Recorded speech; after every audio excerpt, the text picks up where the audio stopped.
Welcome to your home. Welcome, everyone.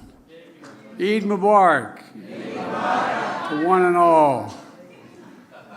I just asked whether or not prayer was supposed to start at 6 o'clock. It is now 5 minutes. This will be the quickest speech I ever made in my entire life. But I'm told it's not actually it has to be at 6. Is that right? Well, thank you, Doug and Kamala, for being here. And thank you, Ronnie, for sharing your music with us. And Imam, thank you for that introduction and creating a place of connection and belonging for Muslims here in Washington, D.C. And thank all of you for joining us in the White House. It is the people's house, for real. It's your house. It's your house. It represents an incredibly diverse contributions that Muslims have made to our nation as teachers, as engineers, as doctors, lawyers, business owners, congresswomen, congressmen. Muslims surveyed and served very, very bravely in the U.S. Armed Forces and law enforcement, and putting, what branch? Army, sir. Army, all right. Putting their lives on the line to keep our communities and our country safe. You've led civil society groups in helping refugees and people with disabilities, creating opportunities for women, and standing up against hate. Muslim culture is woven throughout the American culture in music, film, literature, fashion, and the arts. And we cheer for Muslim athletes like Kareem Abdul-Jabbar. I know him, and I still mispronounce his name. But he calls me Joe Biden once in a while. Remains, and think of all the great Muslim athletes we saw in the Final Four. Folks, look, he remains an inspiration. There are even Muslim superheroes now like Mrs. Marvel. Mrs. Marvel. On that note, I want to mention one special guest tonight, a huge superhero fan from Lexington, Massachusetts, Omar Masood. Omar, where are you? There you are, Omar. The owner of the Omar's World of Comics. All right, there you go. You're looking good, man. He sells comic books, hosts gaming tournaments, and most importantly, he offers job training for students with disabilities. Omar has Down syndrome, and his store is a place where everyone is welcome. Everyone is welcome. Everyone is valued, and everyone can make a contribution. We're really proud of you, Omar. Thank you for being here, buddy. We also have members of the House of Representatives here. Congressman Omar. Where are you, Congressman Omar? There you go. God love you. I'm not supposed to, I'll get in trouble for saying this, but you look beautiful tonight. And Congresswoman Tlaib, where's the Congresswoman? There you are. Okay. So do you. And Congressman Carson, there you are. I don't know, man, what to say. He's your dean. I know he's a dean. Are you kidding me?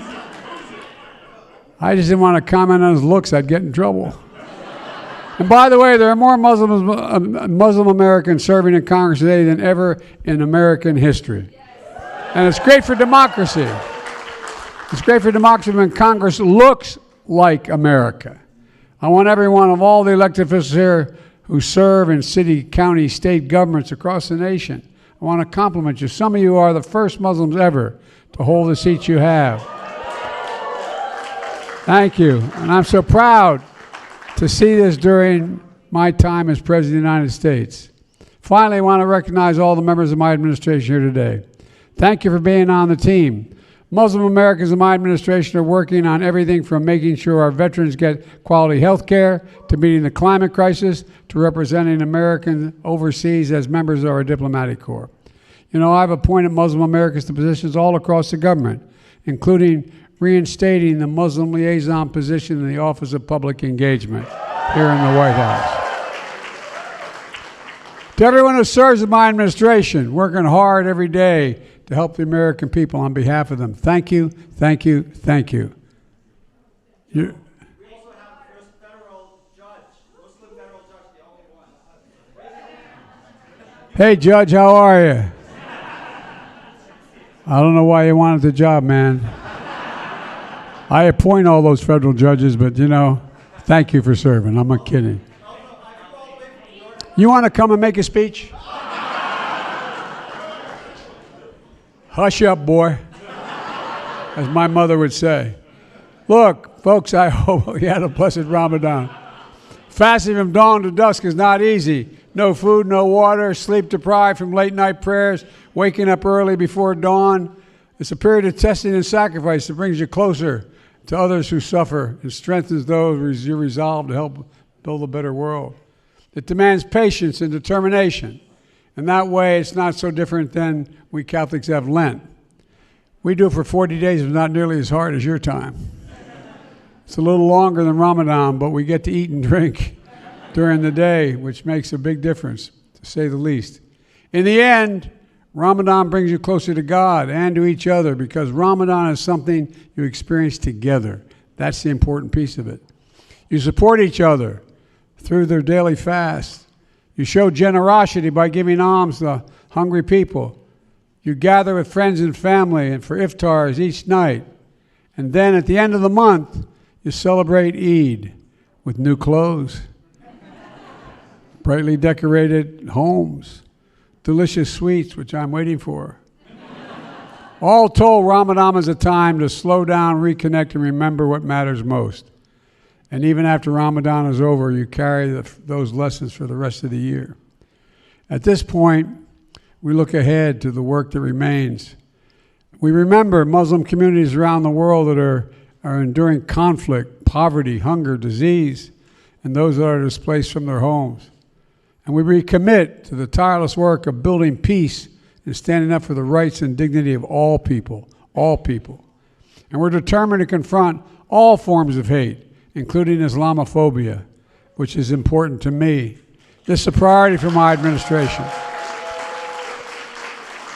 which is why I established the Interagency Task Force to address attacks on Muslims and anti-Muslim bias and discrimination. And this was a focus of the United We Stand Summit we convened last September.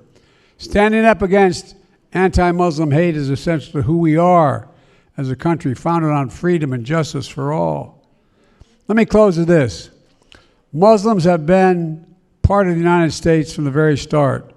Muslims fought along the Patriots during the War for Independence.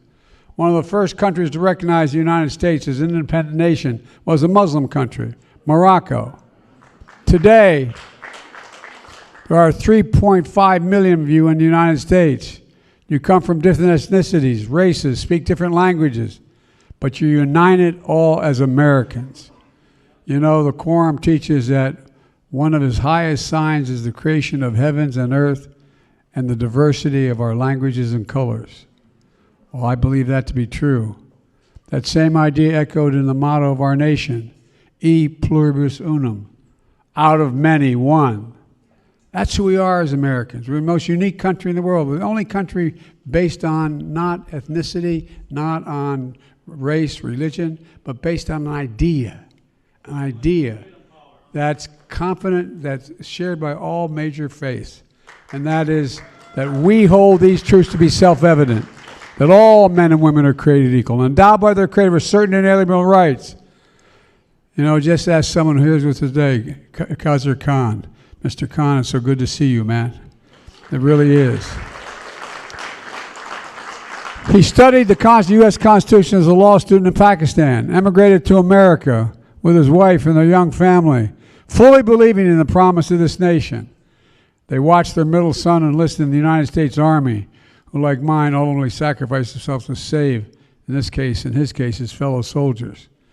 In late November 2016, at a time when the oldest and darkest forces of hate had emerged in new ways, I invited Mr. and Mrs. Khan to the Vice President's residence at the Naval Observatory for a Diwali reception. Okay? An Irish Catholic Vice President, a Muslim Gold Star family at a reception observing Hindu holidays. But that's what America, that's the America we both know. Last summer, right here in this room, I presented Mr. Khan with the Presidential Medal of Freedom, and he deserved it.